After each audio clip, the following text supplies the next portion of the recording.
And I think that's totally understandable, given the length of sentences that these incredibly brave campaigners are facing. But as I say, in terms of what they're doing, standing up to these absolutely appalling, horrific policies that our government is causing such distress, and it's a form, it's terrorising people in our own communities. We know that there are people in our communities who are terrified that they're going to have a sort of, dawn raid where they're going to be forcibly removed and put onto such flights. We know that there are people in our communities who are suffering that. We also know that there are people who have already been forced into detention centres against their will. Those people are part of our communities, but they need to be coming forward, and we need to be recognising that we have to support all of them and speaking out, because this is, an absolutely horrific, attack on all of us.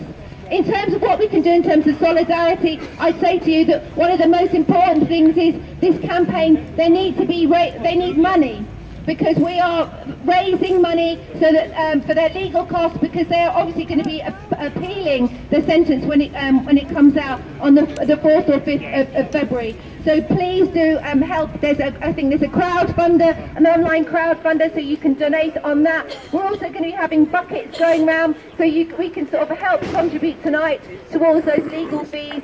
There's also going to be fundraisers organised in Walthamstow in January, mid-January, so please look out for that.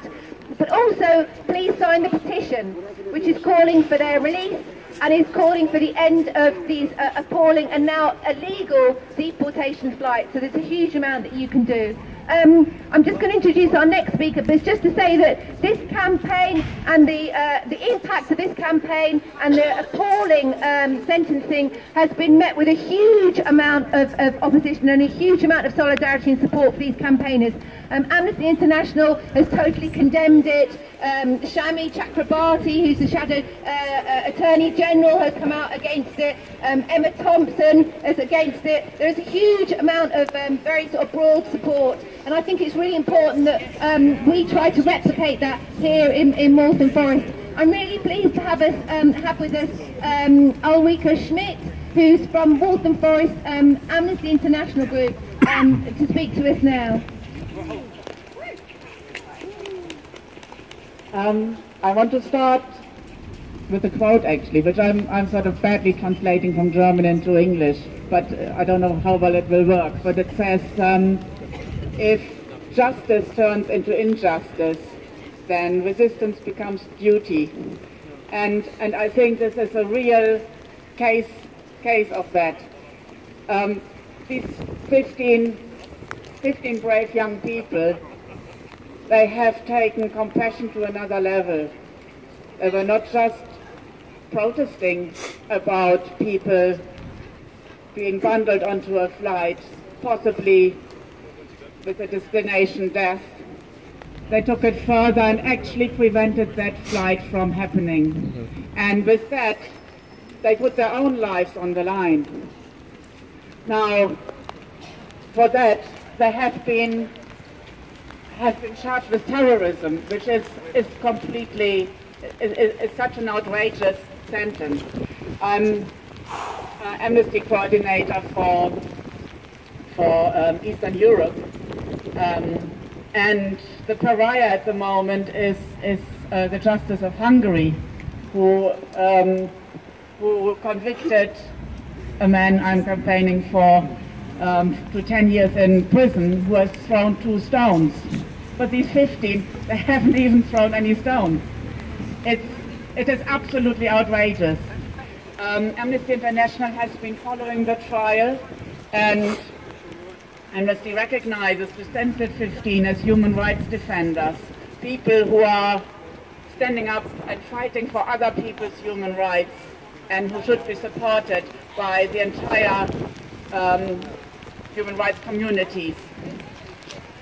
So Amnesty has got at the moment a solidarity campaign sort of pushed out through the whole of the country, with collecting solidarity messages, and there will be more action. But yeah, back to Walthamstow, there's a lot happening in solidarity. the local, the South Branch Labour Group is organizing a film night beginning of January. There will be a fundraiser also by other branches of Labour being organized in the middle of January. And we mustn't stop, we just mustn't stop until this outrageous judgment has been taken back.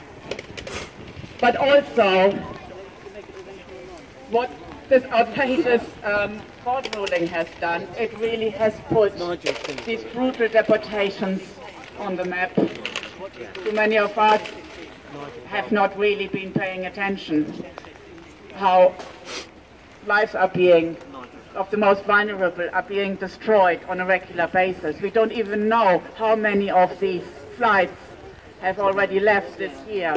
We don't know how many of those who have been deported have died. So we should also use this campaign to fight for the right to asylum and to support refugees. So the struggle goes on. Thank you. Thank you very